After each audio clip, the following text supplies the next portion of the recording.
네, 우리 함께 하나님 말씀 보겠습니다. 이사야 6장 8절입니다. 시작. 내가 또 주의 목소리를 들으니 주께서 이르시되 내가 누구를 보내며 누가 우리를 위하여 갈고 하시니 그때 내가 이르되 내가 여기 있나이다 나를 보내소서 하였더니. 아멘. 한 8년 전쯤 2016년으로 기억이 되는데요. 미국 집회에 갔다가 한 3, 4일 시간이 돼서 그 LA 쪽에 한번 투어를 여행사 통해서 아내와 함께 이렇게 투어를 갔던 적이 있습니다. 세도나라고 하는 그쪽으로 다녀왔는데 이제 가이드를 해주신 분이 김 부장님이라는 분이셨어요. 이렇게 좀 퉁퉁하시고 뭐 저보다 조금 나이가 아래였지만 너무 일을 잘하는 거예요. 그 3박 4일을 인도하는 동안 그러니까 이제 여러 차들이 뭐 우리 여행사뿐만 아니라 뭐 각처에서 이렇게 그쪽을 그 서부 도로를 이렇게 달리지 않겠습니까? 그러니까 이분은 항상 미리 예측을 하더라고요. 이 시간에 일어나야 밀리지 않습니다. 그래서 이렇게 중간중간 쉬는 데가 있을 때 가급적 앞쪽에 먼저 도착을 해서 빨리 화장실 다녀오고 또 빨리 식사하고 그렇게 하면 시간을 1시간 이상 세이브할 수 있습니다. 그러니까 그런 식으로 일을 하시더라고요. 그러니까 이 스타일 자체가 되게 주도 면밀하고 미리 예측을 하고 실행하고 새벽 모닝콜도 이미 호텔 측에 다 이야기해서 혹시나 미스되지 않게 탁 챙기면서 탁탁하게 출발을 하도록 그렇게 이끄는데 너무 마음에 드는 거예요. 그래서 제가 아내에게 저분 우리 교회 부사역자로 쓰고 싶다. 여러분 그 마음 이해하실 거예요. 뭐 교회의 부서일지라도 그런 분이 함께 동역을 한다면 뭐 정말 일찍 나와서 착착착 준비하고 그 부장님이 또는 목자님이 생각하는 것들을 미리 간파해서 착착착착 미리 하면 얼마나 기분이 좋을까요? 그래서 이러한 뭔가 어떤 일에 충성스러운 그러한 분과 함께 일하고 싶은 것은 모든 사람이 갖고 있는 욕구일 것입니다. 잠언 25장 13절에는 이런 말씀이 나와요. 함께 읽어보실까요? 시작. 충성된 사자는 그를 보낸 이에게 마치 추수하는 날에 얼음 냉수 같아서 능히 그 주인의 마음을 시원하게 하느니라. 시원한 마음이 들잖아요. 이렇게 누가 충성스러운 그를 보낸 이에게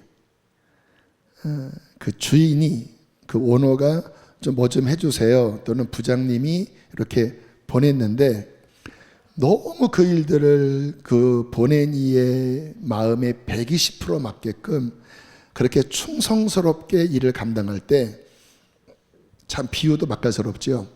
무더운 추수하는 막 땀을 흘리면서 가라는 그때 시원한 얼음 냉수처럼 그냥 그 목부터 해서 그 속을 시원하게 하느니라. 누가? 충성된 사자. 그런데 여러분 이런 충성된 사자를 우리만 원하는 게 아니라 하나님도 그러한 사람을 원하시는 거 아세요? 성경을 읽다 보면요 하나님이 그와 같은 종들을 막 애타게 찾으시는, 그래서 찾으면 주님이 찾았다 하면서 그 하나님의 귀한 뜻을 그에게 맡기시는, 아브라함도 그런 예고요. 주님의 눈에 딱 들어온 거예요. 이제 내가 인류를 구원할 나의 구원의 프로젝트를 시작할 텐데 누구를 택할까? 보이지 않는데 믿음으로 걸어가야 하는데 그 믿음을 가진 자가 누군가? 어려움이 올 텐데 여러분, 아브라함이 가나안 땅에 나그네로 살았잖아요.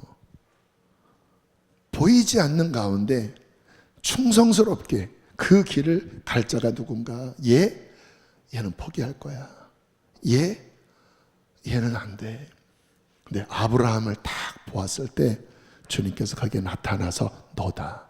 너는 본토, 친척, 아비 집을 떠나 내가 지시할 땅으로 가라. 내가 너를 큰 민족을 이룰 것이고 내가 네 씨로 말미암아 천하 만민이 복을 얻게 할 것이다.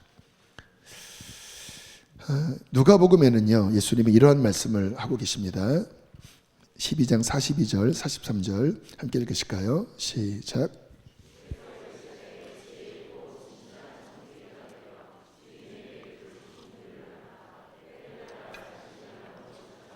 누구냐?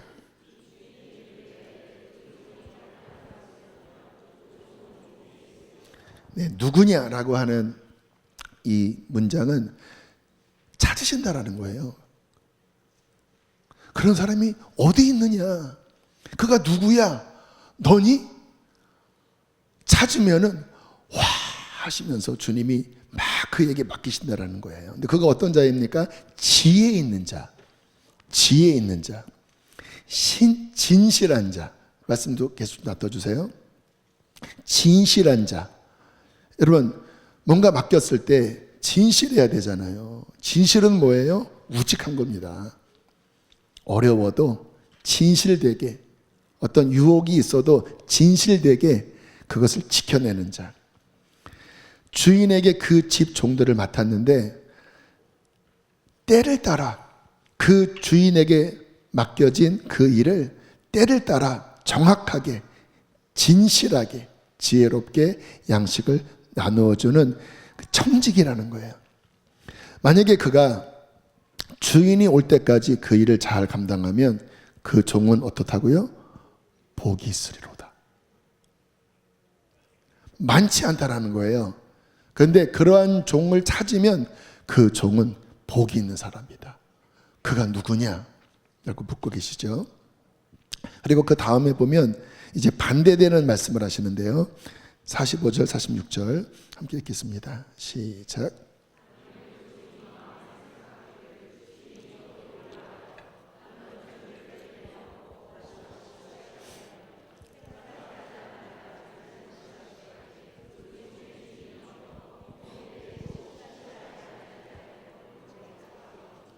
이 종의 마음이 아무튼 뭔가 문제가 있죠. 주인이 더디 오리라. 농땡이 피자 이 말이에요. 아직 멀었어. 주님 앞에 설 날 아직 멀었어. 난 내 맘대로 더 살고 싶어. 나는 내 뜻대로 할 거야. 말씀을 보면 자기 만족을 위해 사는 거죠. 그러면 어떤 일이 벌어집니까? 갑자기 그 종의 주인이 이르는 날, 문을 여는 날이 올 텐데 만일 그렇게 불충한 모습으로 살았다면 엄히 때리고 신실하지 아니한 자가 받을 벌에 처할 것이다. 여러분은 어떠한 종이십니까? 우리는 주님의 자녀이면서 주님의 종으로 부름받았잖아요. 지혜 있고 진실한 청지기가 되어 그분으로부터 받은 것, 맡겨진 것을 내가 정말 충성스럽게 그 주인의 마음을 시원하게 그렇게 감당하고 계시는 복 있는 종인가요? 아니면 주님 앞에 설날 아직 멀었어. 나는 내 맘대로 살 거야. 자기 만족을 위해서 달란트를 땅에 묻어두고 그렇게 게으르게 살다가 갑자기 오늘 인생이 끝나면 오늘 읽은 말씀처럼 주님이 꾸짖는, 주님이 책망하시는 그러한 불충한 종으로 살아가시나요? 다시 한번 우리가 좀 심각하게 오늘 우리의 하나님 앞에서의 청지기로서의 본분을 다하고 있는가 돌아보았으면 좋겠습니다. 그런데 아까 드린 말씀처럼 하나님은 정말 이와 같은 사람들을 간절하게 찾고 계신 것 같아요. 오늘 본문에 보면 그 이사야가 이제 부름받는 장면이 나오죠. 아시는 것처럼 그 당시 무척 어두웠던 시절입니다. 많은 사람들이 막 지멋대로 살아가는 그 시절에 하나님이 뭔가 중요한 예언을 주셔야 되는데 받을 사람이 없는 거예요. 그때 하나님이 이사야에게 그분의 마음을 보이십니다. 우리 본문 함께 읽으실까요? 시작.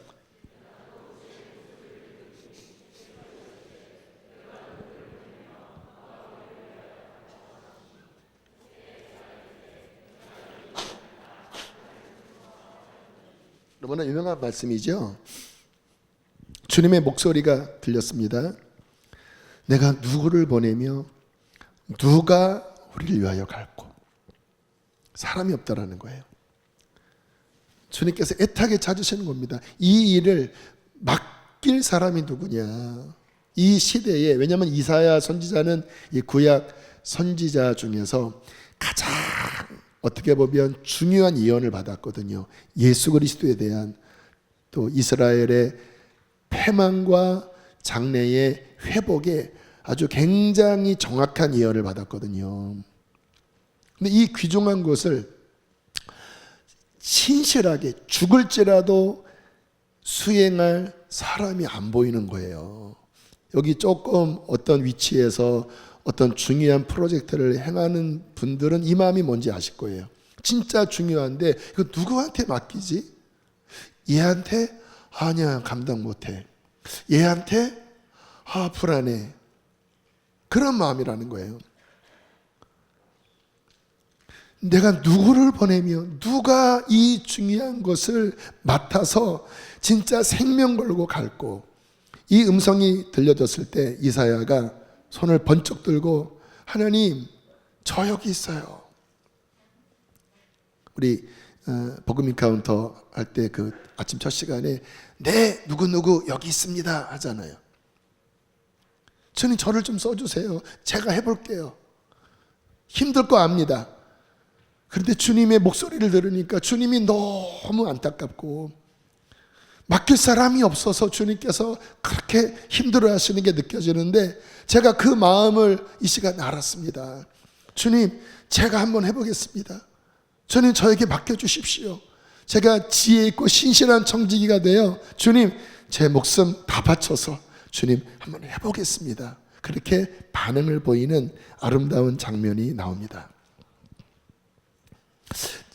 주님이 지금도 이렇게 말씀하지 않을까요? 이제 여러 상황들이 있지 않겠습니까?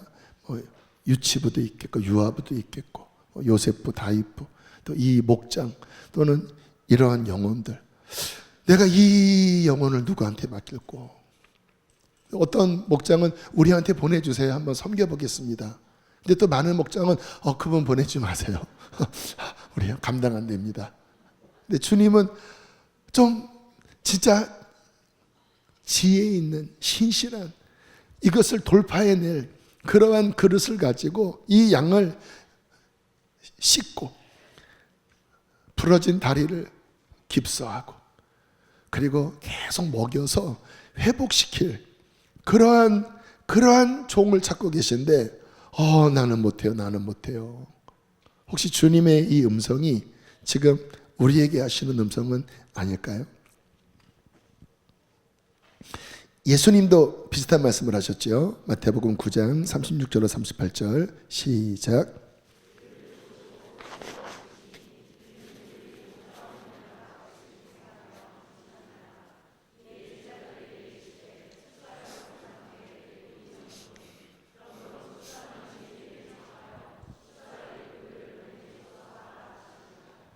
네, 막 사람들이 몰려들었어요. 근데 그들이 목자 없는 양같이 돌볼 사람이 없는 거예요. 주님께서 막 먹이시고 고치시면서 제자들에게 뭐라고 말씀하십니까? 그 하나님의 마음을 비춰주신 거예요. 추수할 것은 많은데 지금 이 영혼들을 돌보고 구원할 이 추수할 거리는 많은데 일꾼이 적다. 왜 일꾼이 적겠습니까? 사람은 많지 않겠습니까? 근데 정말 주님이 믿을 신실한 일꾼은 하나님 보시기에 너무 적은 거예요. 그래서 뭐라고 말씀하십니까? 추수하는 주인에게, 하나님이죠, 뭐라고 기도하냐? 이러한 추수할 일꾼들을 보내주소서.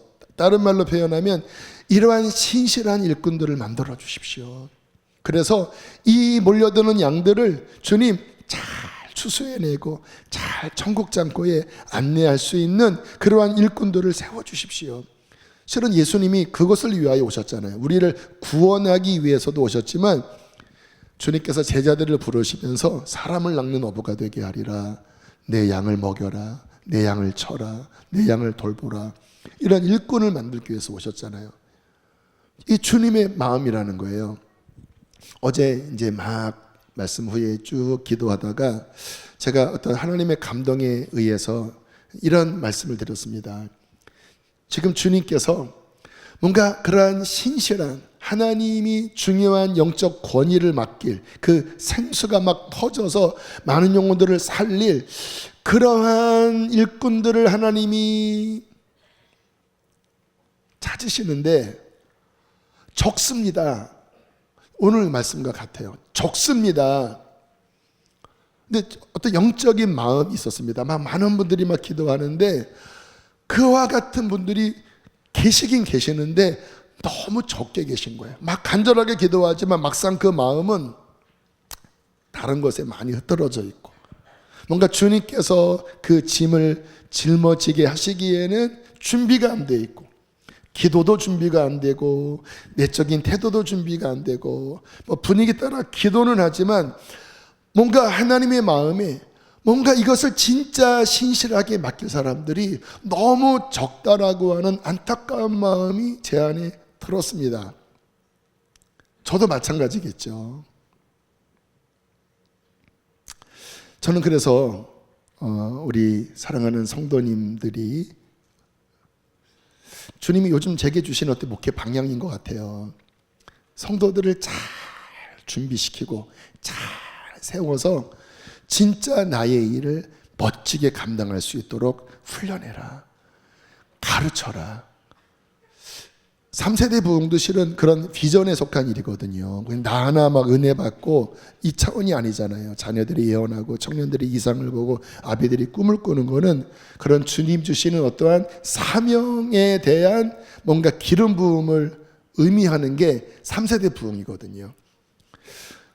저는 우리 교회 안에 우리 다음 세대들, 또 우리 청년들, 또 우리의 젊은 엄마 아빠들, 또 우리 아비들이 정말 하나님 보시기에 이전보다 더 단단하고 더 하나님의 귀한 일을 감당할 수 있는, 그래서 구원의 열매를 더 풍성히 맺을 수 있는 그러한 일꾼들로 서게 되기를 축복합니다.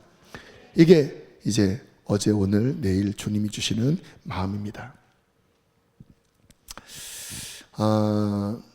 여러분, 우리가 다 이제 이런 부분은 동의하실 줄은 믿는데요.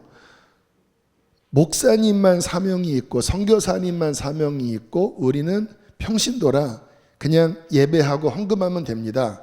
그거 사이비인 거 아시죠? 그거 진리 아닙니다. 모든 믿는 자는 사명이 있습니다. 모든 성령으로 거듭난 자는 하나님 주신 은사가 있습니다. 마태복음 25장 14절 15절 함께 읽겠습니다. 시작.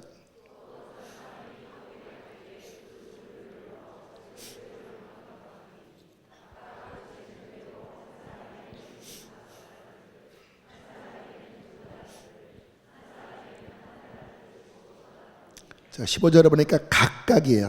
다라는 거예요. 그리고 달라요. 각 재능대로, 그 어떠한 부르신 캐릭터대로, 그리고 어떤 하나님의 목적대로 각 사람에게, 어떤 사람에게는 5달란트, 2달란트, 1달란트, 또 다양한 은사들을 주심으로써 하나님의 나라를 위해서 일하는 동역자로 부르셨다는 거예요. 그러니까 우리가 구원에 대해서 생각할 때 내가 나중에 천국 갑니다 반쪽이고요, 주님은 우리를 왕같은 제사장으로 부르셨습니다. 너희는 그의 소유된 백성이요, 그의 거룩한 나라요, 우리를 나라와 제사장으로 부르신 그 피로 우리를 거듭나게 하사 나라와 제사장으로, 뭐냐면 왕적인 권위를 가지고 하나님의 나라를 위하여 이 땅 가운데 하나님의 일을 감당하는 청지기로 모든 크리스찬들을 부르신 거예요.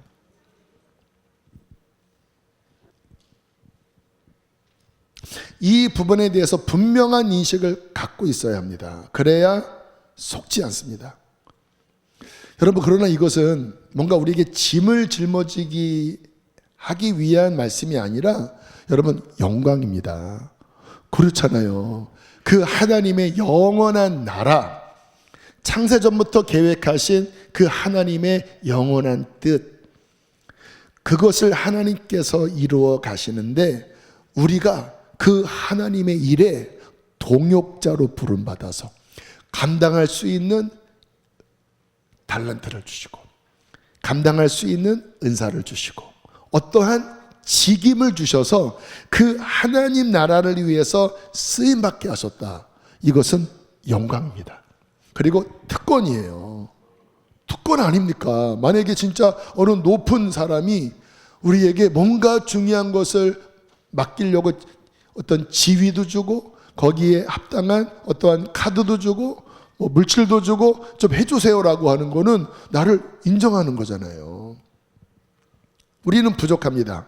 그런데 하나님이 사랑이 많으셔서 우리를 그냥 구원해내는 게 아니라 그 나라를 위하여 왕같은 제사장으로 부르셔서 직임과 은사와 그 달란트를 주신 것입니다. 그런데 이것이 너무나 큰 영광이고 특권인데 동시에 성경을 보니까 책임이 따른다는 거예요. 그 달란트 말씀 뒤에 이런 말씀이 나옵니다. 마태복음 29장 19절 시작. 뭐 하세요? 결산하시더라. 그 은사를 그 왕께서, 그 주인께서 어떠한 목적을 위하여 주신, 그냥 주신 게 아니라 맡기셨다라는 거예요. 그러면 그 목적대로 이루었냐라고 물으신다라는 거예요. 그러니까 우리가 구원받고 주님이 내게 주신 이 소명, 또 달란트, 또 은사, 이 부분이 무엇인지를 아는 것은 굉장히 중요하죠. 아시나요? 물론 초신자들은 처음부터는 알지 못해요. 그러나 정상적으로 신앙생활을 하면, 정말 성령으로 거듭나고 몸된 공동체 안에서 정상적으로 신앙생활을 하면 저는 한 2년 3년 지나지 않아서 그 소명과 달란트와 은사가 나타난다라고 믿습니다. 왜냐하면 숨길 수 없는 거거든요. 자꾸 거기에 관심이 가고요.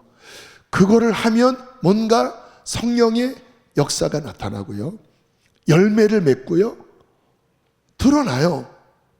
왜? 하나님이 그것을 하라고 주셨기 때문에. 또 몸된 공동체 안에 그와 같은 역할이 우리에게 주어지기 때문에 자연스럽게 한 2, 3년간만 최선을 다하면 이제 그것이 무엇인지 알고 이제 그 부분에 충성하는 만큼 열매가 맺어지기 시작해요. 여러분, 그래야 신앙생활을 건강하게 합니다. 정말 주일만 왔다 갔다 하는 신앙생활을 하면서 여러분 절대 충만한 신앙생활을 할 수가 없어요. 여러분, 사람이 어떠한 일을 한다라고 하는 것은 저주가 아니라 오히려 그 사람을 건강하게 하는 선물입니다.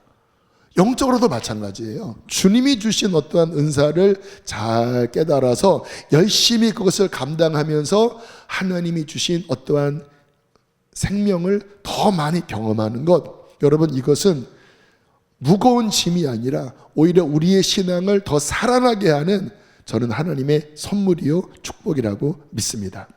근데 중요한 거는 뭐냐면 이게 나이브하지 않다라는 거예요. 물으신다라는 거예요. 결국 어떻게 됩니까?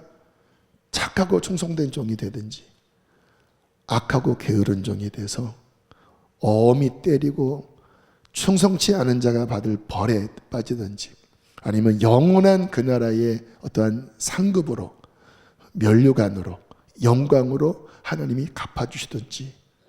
그러니까 굉장히 뭔가 우리의 신앙생활을 각성하게 하고 열심을 낼 수밖에 없다. 사도 바울은 어떻게 고백했습니까? 나의 달려갈 길을 내가 달려갔다.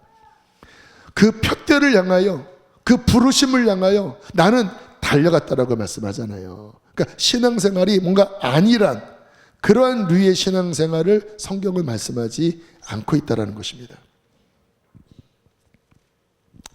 자, 그러면 어떻게 그분 앞에 인정받는 착하고 충성스러운 종이 될 수 있을까?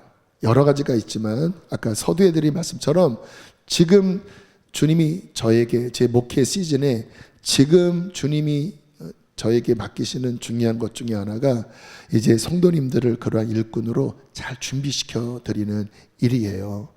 그리고 사역이 교회 안에 점점 열려감에 따라서 그 일도 맡겨드리고 지금 그 시즌으로 나가고 있거든요.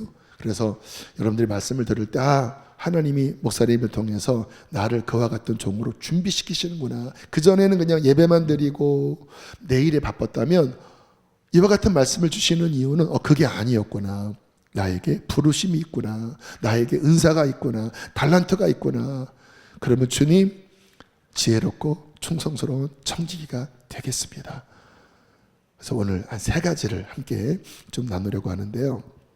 자, 제일 중요한 것 첫 번째, 하나님의 마음을 잘 이해하는 것입니다. 뭐라고요? 자, 옆에 있는 분에게 제일 중요한 것은 먼저 하나님의 마음을 이해하는 거래. 한번 서로 이야기해 주실까요?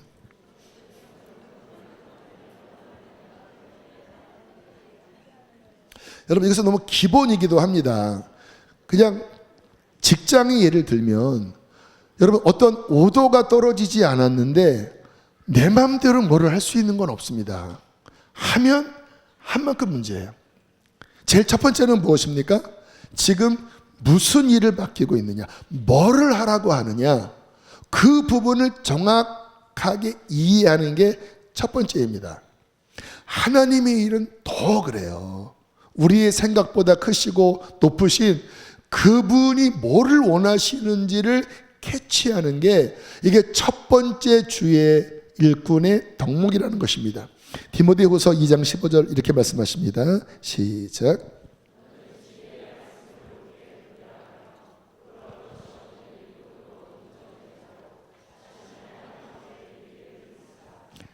자, 진리의 말씀을 옳게 분별하다라고 하는 것은 하나님의 뜻을 옳게 분별하라는 거예요. 그러면 부끄러울 것이 없는 일꾼으로 인정된 자가 돼서 너 자신을 하나님께 드릴 수 있고 계속 그렇게 드려야 한다. 근데 전제 조건이 무엇입니까? 진리의 말씀을 옳게 분별하는 것. 하나님이 무엇을 원하시는지 그 뜻이 담겨져 있는 그 진리를 제대로 이해하고 있느냐. 왕으로부터의 명령, 오더가 무엇인지를 쫙 읽고 지금 왕께서 이거를 하라고 하시는군요. 이해했습니다. 그리고 그 일을 실행할 수 있느냐.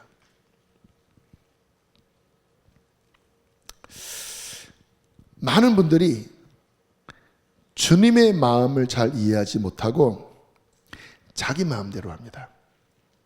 물론 표면적으로는 일을 해요. 표면적으로 어떤 부서나 어떤 일을 할 수 있어요. 그런데 정말 하나님의 마음을 이해하고 그 하나님의 인도를 받아서 그분과 함께하는 사람은 드뭅니다. 왜냐하면 서두에 드린 말씀처럼 하나님의 생각과 하나님의 마음이 우리의 생각과는 다르거든요. 그래서 그냥 나의 경험으로, 나의 속된 말로 통밥으로 그렇게 하면요 큰 실수를 합니다. 제가 몇 번 이 예를 들었죠. 평양 얼간이 이야기. 좀 나이 드신 분은 얼간이 하는 좀 띠란 그런 사람을 얼간이라고 하는데 평양 어느 양반집에 얼간이라고 하는 종이 있었대요. 야, 너 오늘 저기 한 30km 떨어진 어느 곳에 가서 너 할 일이 있다. 그랬더니 얼간이가 예 하더니 사라져버린 거예요. 그리고 저녁 늦게 왔습니다. 이놈의 자식아, 너 어디 갔다 왔어? 주인님이 얘기한 그곳에 갔다 왔는데요. 왜 갔다 왔어? 가랬잖아요.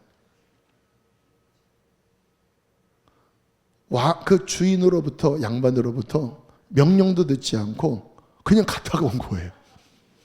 그래서 얼간이. 주인의 마음도 제대로 알지 못하고 일도 제대로 못하는 얼간이. 우리도 그냥 하나님이 내게 예를 들어서 교사를 맡기셨어. 하나님이 내게 목자를 맡기셨어. 어떤 부장을 맡기셨어. 그런데 자기 멋대로 해요. 하긴 하는데 그냥 자기 경험으로 해요. 그러면 누구예요? 얼간이에요. 그럼 누가 지혜롭고 신실한 종입니까? 어떤 일을 해야 되겠습니까? 이러한 일이야. 내가 이 부분은 잘 이해를 못했습니다. 어떤 거를 전달하라고 하는데 누구에게 전달해야 됩니까? 누구에게 전달해? 그러면 무엇을 전달해야 됩니까? 이것을 전달해. 얼마만큼 전달해야 되겠습니까? 이만큼. 언제 전달해야 되겠습니까? 요때. 전달할 때 뭐라고 해야 되겠습니까? 이 말을 해라. 여러분, 정말 그러한 종이 있다고 하면 주인의 마음이 어떨까요? 시원할 겁니다. 얘 봐라.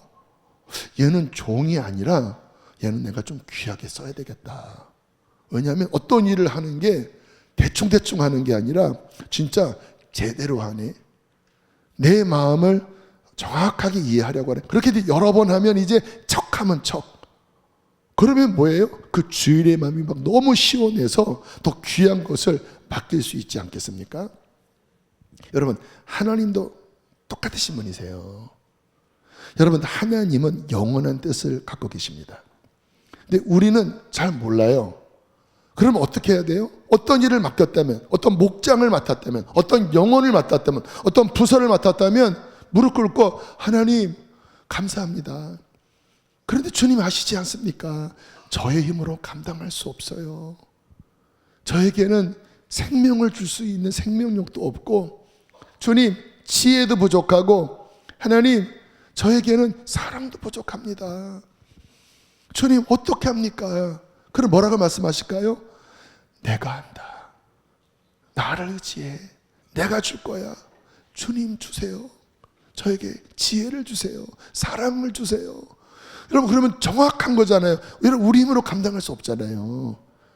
그러나 하나님은 감당할 수 있잖아요. 그분 앞에 막 매달릴 때 정확한 거잖아요. 근데 뭐를 해라 그랬더니 그냥 자기 맘대로 하면, 그러면 주님이 아니 네 힘으로는 안 돼.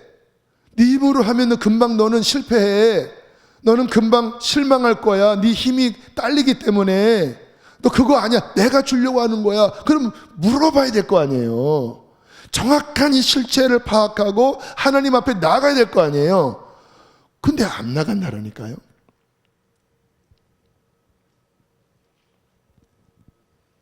여러분, 주님이 정말 찾으시는 사람, 그분의 마음이 무엇인지를 정말로 깊이 이해하고 그 뜻 위에 서고, 여러분, 주님의 뜻 위에 서면 그분이 지지해 주십니다. 그분의 힘으로 감당하는 거예요. 여러분, 주님의 일은 내 힘으로 하는 게 아닙니다. 물론 나를 드리긴 드려야 돼요. 그러나 근본은 하나님이 붙잡아 주십니다. 근데 언제? 그 뜻에 설 때. 여러분, 초대교회의 상황을 한번 제가 예를 들어볼게요. 여러분, 초대교회의 상황은 아직 신약 성경이 만들어지지 않은 상황입니다. 그러면 성경은 뭐만 있어요? 구약만 있어요. 그리고 어떤 외형은 유대교, 이스라엘 유대교의 전통만 남아있는 상황이에요.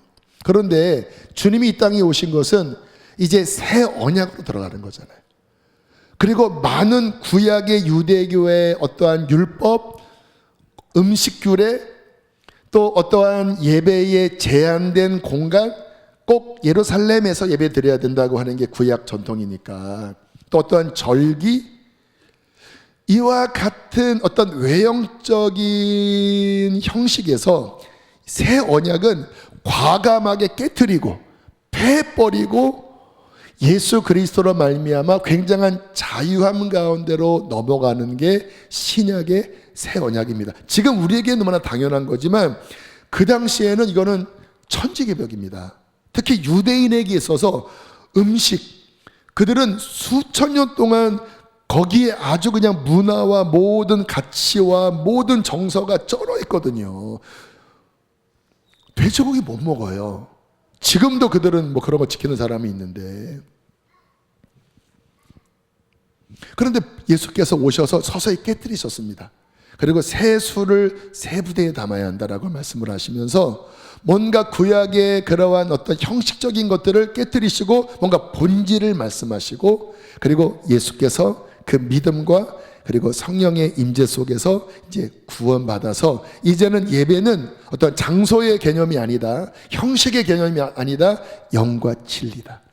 나를 믿고 성령 안에서 그 진리 안에서 예배하면 예루살렘에서도 말고 저산에서도 말고 어느 곳에서나 예배할 수 있을 것이다. 이와 같은 정말로 파격적인 것들을 문을 여실 때 여기에 제일 유연하게 반응한 사람이 누군지 아세요? 베드로가 아닙니다. 베드로는 끝까지 괴로워했습니다. 어떤 음식을 먹으라고 하는 환상 속에 나 못 먹습니다. 그 말은 뭐예요? 유대인들은 이방인과 접촉 못해요.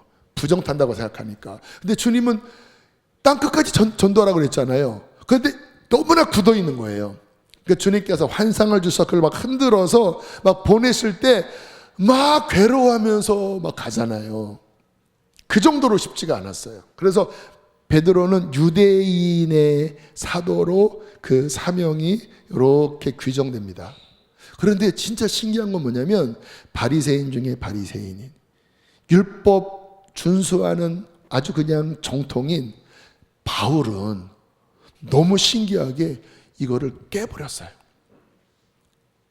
그래서 바울 서신의 내용을 보면요, 그 주께서 바울에게 열어주신 이 복음의 자유를 가지고 어떤 구약 율법의 어떠한 멍에, 형식적인 멍에, 여기에 갇혀 있으면 기독교는 구약 유대교의 멍에 아래 발전 못합니다.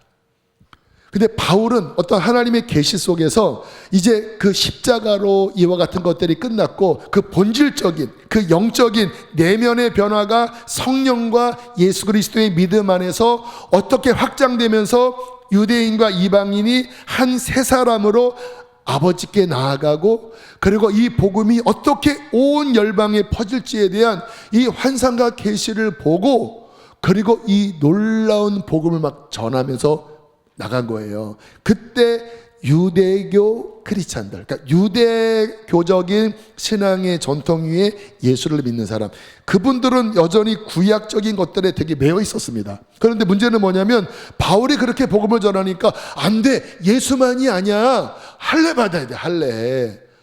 할례 안 받으면 큰일 나는 거야. 이것도 지켜야 돼. 이것도 음식도 이거 지켜야 돼. 그때 바울이 뭐라고 그래요? 막 책망하잖아요. 이제 예수께서 그와 같은 것들은 끝내셨고 이제 진짜 할례는 마음의 할례고, 진짜 변화는 영적 변화고, 진정한 예배는 이와 같은 예배고, 이제 그런 부분을 그게 갈라디아서, 고린도 전후서, 로마서, 여기에 그런 내용들이 가득해요. 여러분, 놀랍게 예수님을 육신으로 만나지 않았던 사도 바울이 신약 서신의 60% 이상을 기록합니다. 서신서 13권이 바울로부터 기록이 돼요. 무슨 이야기일까요? 바울은 하나님의 마음을 정확하게 이해하고 있었던 거예요. 지금 이 어마어마한 구약적인 패러다임에서 예수께서 새 언약으로 여시는 이 놀라운 전환에 그분의 뜻을 계시로 받고, 그리고 충성스럽게 그것을 붙잡으면서 싸워나간 거예요. 엄청난 태클이 걸려왔지만 그 서신서가 다 그 내용입니다. 이거를 막 외치면서 이거 포기하면 안 된다, 다른 복음은 없다 하면서 이 말씀을 지켰을 때 하나님이 바울을 인정하시면서 신약 성경, 지금 우리가 믿고 있는 이 엄청난 믿음의 기초와 뼈대와 이와 같은 엄청난 분량을 담당하게 하시잖아요. 핵심은 무엇일까요? 아마 저 같았으면 흔들렸을 것 같아요. 왜냐하면 너무 그 문화가 굳어있기 때문에 이것을 거슬리는 거는 쉽지 않았을 것 같아요. 근데 바울은 그런 면에서 강직하더라고요. 하나님의 마음을 이해하십시오. 지금 우리의 상황에 지금 하나님이 내게 원하시는 게 뭔가에 대해서 첫 번째 일꾼의 덕목은 그 부분을 받아내는가, 이게 내가 어떤 일을 열심히 하는 것보다, 어떤 성취를 하는 것보다 하나님 보시기에는 더 중요한 것이라는 것입니다. 어떻게 하나님의 마음을 알 수 있을까요? 우리 힘으로는 안 됩니다. 성경은 이러한 놀라운 말씀을 하고 계십니다. 고린도전서 2장 10절과 16절입니다. 시작.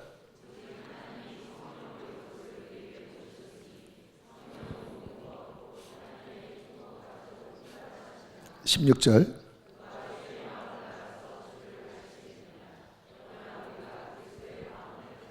와, 멋진 말 아닙니까? 야, 주님의 마음을 누가 알겠냐?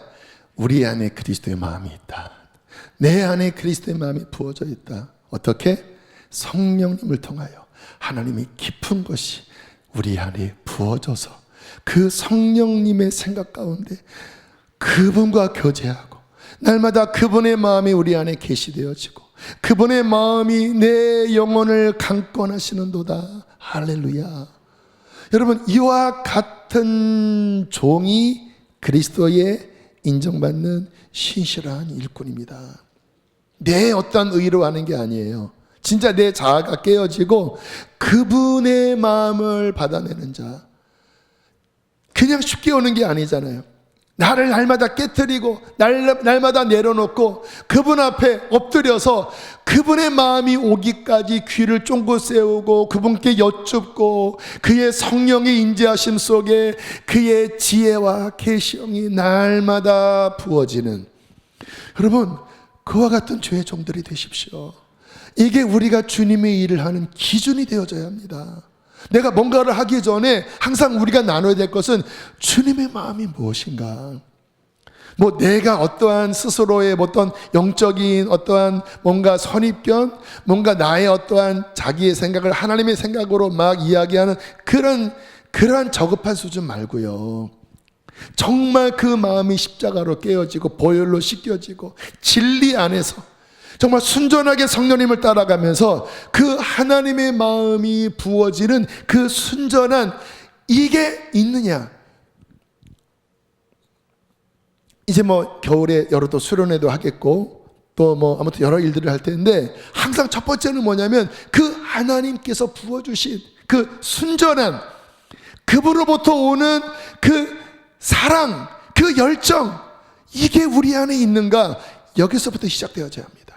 제가 가끔 간증하지만 제가 그렇게 이제 주님의 사역자로 훈련받고 한 3년, 4년 지나면서 이제 하나님이 어떤 부흥을 그 작은 공동체에 주셨다고 했잖아요. 그런데 이 영혼들을 세우는 게 너무 힘든 거예요. 업앤다운, 좀 올라갔다. 또 학교 가면 또 떨어지고, 지금도 다 그렇잖아요. 이제 수련회가 다가왔습니다. 겨울 수련회가. 주께 여쭙습니다. 하나님 어떻게 해야 될까요? 하는데 그림이 보이더라고요. 황량한 사막. 얘네들의 영혼의 상태다. 그런데 그 사막을 보는 순간 눈물이 나기 시작했습니다. 너무 안타깝고 너무 불쌍한 거예요. 성령께서 중보를 시키시는데 하나님 담비를 내려주시고 하나님 이들을 살려주세요. 그냥 어디 가서 쭈그리고 이렇게 앉으면 1시간을 우는 거예요, 제가. 하나님의 마음이 부어지니까.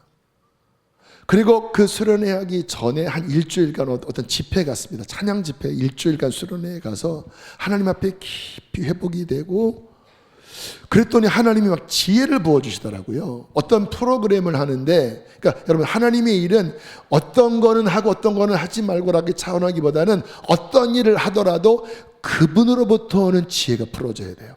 철로 역정 있잖아요. 철로 역정 옛날에 많이 했거든요. 철로 역정을 어떻게 할지를 하나님이 부어주시더라고요. 복음이 어떻게 담겨져 있는지, 그 안에 어떠한 메시지가 담겨 있는지, 그리고 그 프로그램이 성령의 임재 속에 진행되도록 막 선생님들끼리 합심해서 기도하고, 또 하나님이 주신 지혜 속에서 막 풀어내고, 막 눈물로 기도하고, 역대급 수련회가 됐습니다.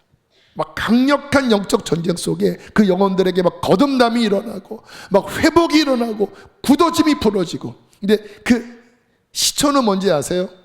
무릎 꿇고 그 영혼들을 위해서 기도할 때 하나님의 긍휼과 하나님의 그 양들을 향한 아픈 마음이 부어지면서 그냥 내내 울면서 1시간, 2시간씩 울고 하나님 살려주세요. 이게 주님의 마음이 아니겠습니까? 여러분, 하나님의 마음이 임하면 그 영혼이 불탑니다. 하나님의 마음이 임하면 열정이 부어져요. 그 하나님의 마음은 사랑입니다. 생명입니다.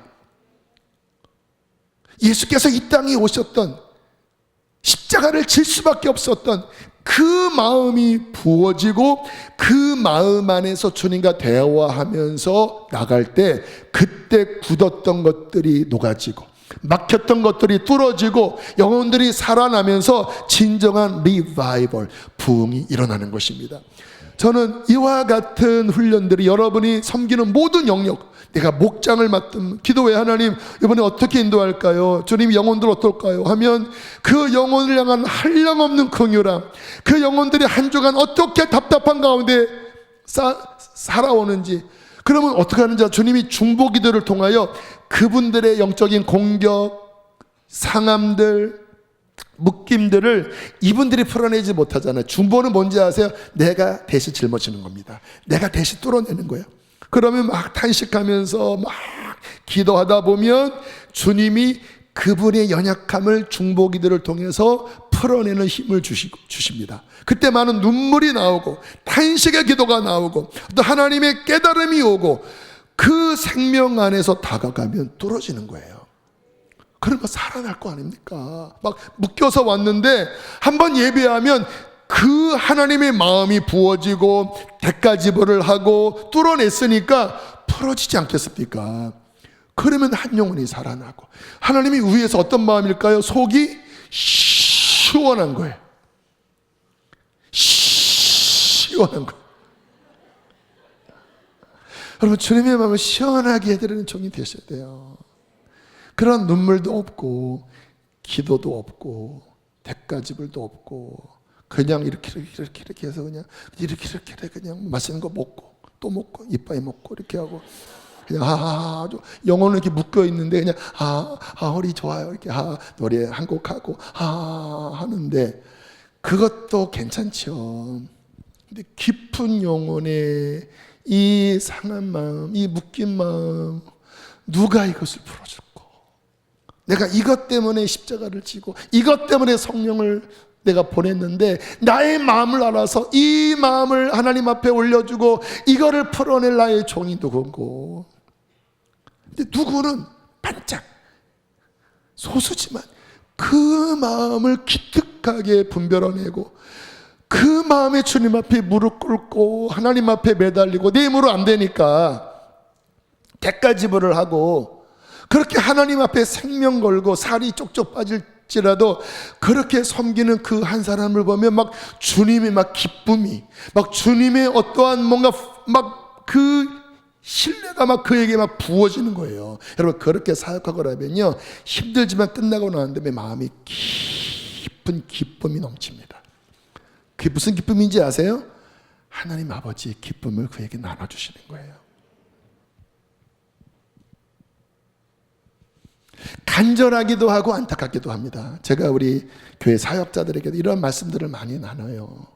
어떤 수련회 앞두고 어떤 일 할 때마다 이거 있어야 한다. 그 마음이 있는지, 그렇게 기도 대가지불을 하고 있는지, 그러면 하나님은 주기를 원하시니까 막 부어줄 텐데 이게 잘 안 뚫리고, 이 하나님의 마음을 받아서 막 하는 이거를 잘 안 하고 그냥 뭔가 이렇게 하니까 뭔가 답답하게 풀어지지 않는, 뭔가 부흥으로 막 뚫어지지 않고,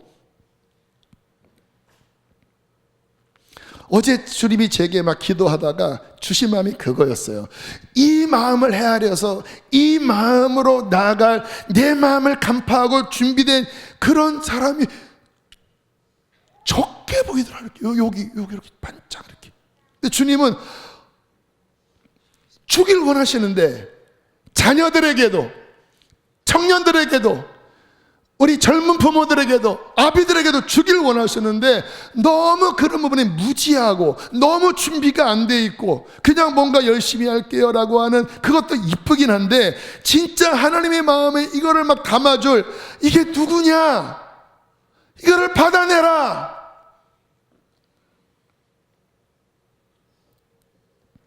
그러한 종들 되길 축복합니다.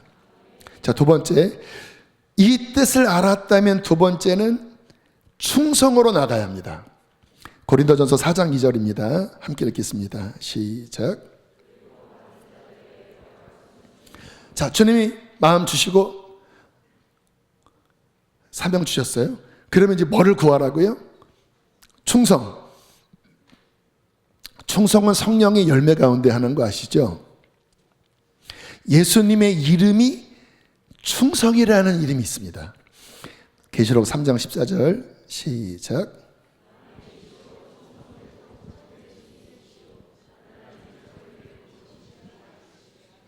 아멘이시요. 이 아멘이 믿음직스럽다, 충성스럽다는 뜻이에요. 충성되고 참된 증인이시고 창조의 근본이신 예수. 충성은 뭐냐면요, 하나님이 어떤 일을 맡기셨어요. 어떤 때는 그것이 쉽지 않아요. 한 영혼을 살리는 일은 쉽지 않아요. 힘들더라도 보내신 그분의 뜻이 이루기까지 인내하면서 그분이 원하시는 분량을 채워나가는 것입니다. 눈물을 흘릴 수도 있어요. 오해를 받을 수도 있어요. 힘이 딸릴 수도 있어요. 그때 많은 사람들은 포기합니다. 뒤로 물러납니다. 아, 내 잘못했어 하고 돌아섭니다. 충성은 뭐예요? 주의 뜻이 분명하면 힘들고 울지라도 가는 것입니다. 견뎌내는 거예요. 그리고 통과가 되면 주님이, 하나님이 열매를 맺게 해주세요. 예수께서 본을 보이셨잖아요. 결국 마지막 죽음까지 결국은 통과하시고 인류를 구원해내시잖아요. 주님은요, 이런 태도, 그러니까 지혜롭고 진실한, 충성스러운, 그게 그 종의 덕목이거든요. 주인의 뜻을 분별하는 게 먼저고요. 그 다음에는 그것이 되어지기까지 믿고 견뎌내는 것인데, 그런 충성의 마음을 가진 자들을 굉장히 귀히 보십니다. 왜냐하면 하나님도 힘든 거 아시거든요. 근데 그거를 버텨내는 것, 그게 믿음 아니겠습니까? 그리고 끝내는 주인의 원하시는 그 목적까지 가는 거예요. 그러면 어떻게 될까요? 비로소 하늘이 열리고 터지고 생명의 열매를 맺게 되는 것입니다. 여기까지 갈 때 그 일천척을 지나서 강물이 발목에서 무릎에서 허리로 넘어가는 거는요, 다 이것이 통과된 사람들이에요. 그 통과된 핵심은 무엇입니까? 충성입니다. 충성. 그래서 바울이 맡겨졌다면 뭐를 구하라고요? 충성의 마음을 구하라. 예수가 누구라고요? 아멘이시요, 충성되시고. 저는 충성되지는 못해요. 근데 그런 충성된 삶을 살았던 몇 번의 그러한 시간들이 있어서 그거를 나누는 거니까. 목사님은 저는 충성되지 못합니다. 부족한 종입니다. 저도 회개합니다. 저는 제 그 신앙의 많은 이력 가운데 제게 가장 빛났던 때가 군대 시절이었어요. 참 아이러니하죠. 지금 제가 13년 목회한 것보다 저는 그 시절이 하나님 보시기에 천국 가면 더 상이 많을 것 같아요. 그런 면에서 여러분들을 격려합니다. 일반 사병으로 하나님께서 여러분처럼 그냥 직장 다니게 하셨어요. 비유를 들자면 전도사로 있지 않고, 그런데 교회에서 사당교회라 한 600명 정도, 일반인 절반, 장교, 그 다음에 부대원, 그 정도 급의 교회였기 때문에 적지 않은 규모였거든요. 근데 저는 일반 사병인데 하나님 훈련을 시키시기 시작하는데 막 일들을 맡기시는 거예요. 이런 찬양팀, 그때도 거의 풀 섹션이었습니다. 그리고 군부대에 이렇게 뭐 음악을 잘 다루는 사람이 많기 때문에 뭐 베이스, 뭐 드럼 잘 다뤘어요. 찬양팀 리더를 네가 해라. 일병 때. 오케이. 또 주일학교 어떤 분이 담당하다가 100여 명 됐거든요. 유치원, 그 다음에 초등학교 아이들이. 그분이 제대하는데 기도하다가 제가 생각났대요. 오케이. 감당 못하는 상황이었습니다. 그런데 오케이 했어요. 그리고 보니까 토요일 날 신우들만 모이는 예배가 없고 그냥 군목 목사님이 그냥 장교들과 그냥 주일 예배는 드리는데 신우들만 모임이 없는 거예요. 근데 기도하는데 안타깝더라고요. 신우 예배 제가 선포하고 만들었습니다. 토요일 날 시간이 안 되는 거예요. 그래서 어떤 상황이냐면 상병쯤 되면 이제 부대에서 일이 많거든요. 제일 많이 일을 할 때예요.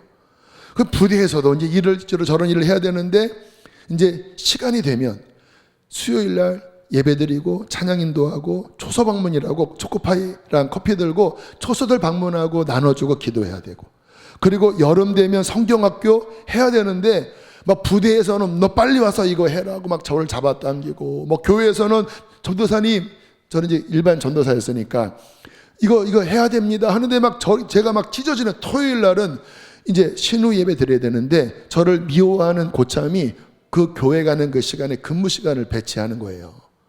그러면 마음이 막 조급해서 막 어떻게 해야 되나 매달리고 막 그 고참한테 막 사정하고 한 번만 봐주세요 막 하고 막 무슨 뭐 슈퍼타임 막 사다 드리면서 막 여기 가고 교회 갔다 오면 이 속에서 막 비명 소리가 들리는데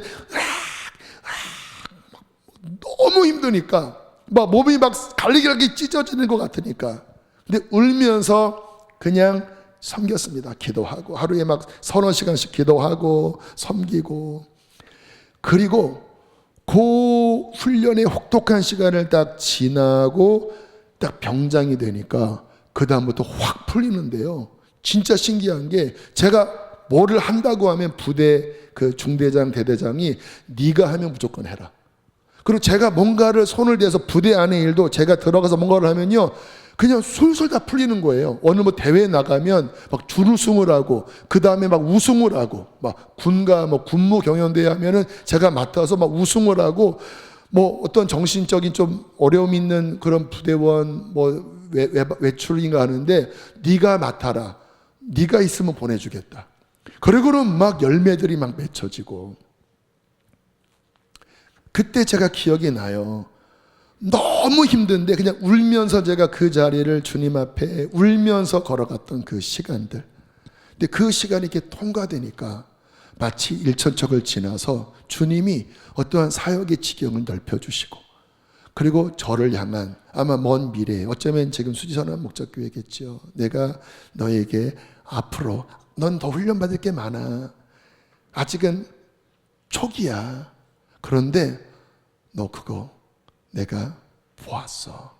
뭐를 보셨을까요? 충성스러운 걸 봤어. 열매를 많이 맺은 건 아닙니다. 근데 주님 앞에 그 중심을 보였습니다. 여러분, 주님께로부터 어떤 것을 받았다면 쉽지 않아요. 십자가입니다. 제물이 되어져야 합니다. 근데 그것을 끝까지 감당할 때 열매가 맺어질 것입니다. 안타깝게 많은 분들이 중간에서 떨어져 버리더라고요. 중간에서 포기하더라고요. 중간에서 뒤로 가더라고요. 왜요? 충성의 열매가 없기 때문에. 저는 우리 사랑하는 성도님들 주님 앞에 서는 그날까지 주님이 보시면서 분량대로 이런 것도 맡겨주시고 이런 것도 맡겨주실 거예요. 그러나 반드시 어려움을 통과해야 합니다. 그때 충성스럽게 통과하십시오. 주님께 인정받으십시오. 자, 마지막입니다. 종의 마음을 잊지 말아야 한다. 뭐라고요? 나는 누구예요? 종놈이에요. 여러분은 누구예요? 입술로 얘기하세요. 자매님들, 형제님들, 난 종새끼라니까요.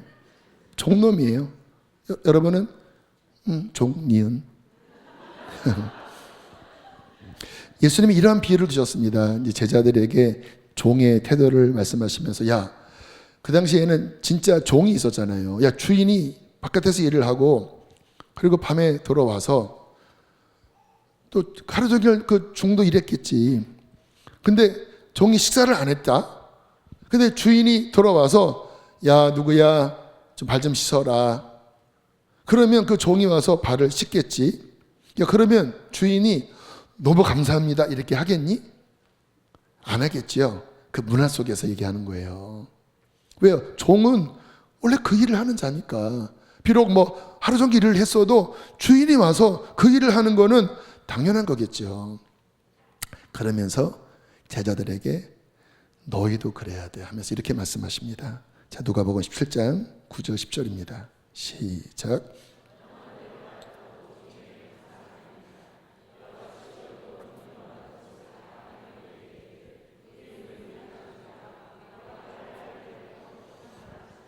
너희들도 일해야 된다.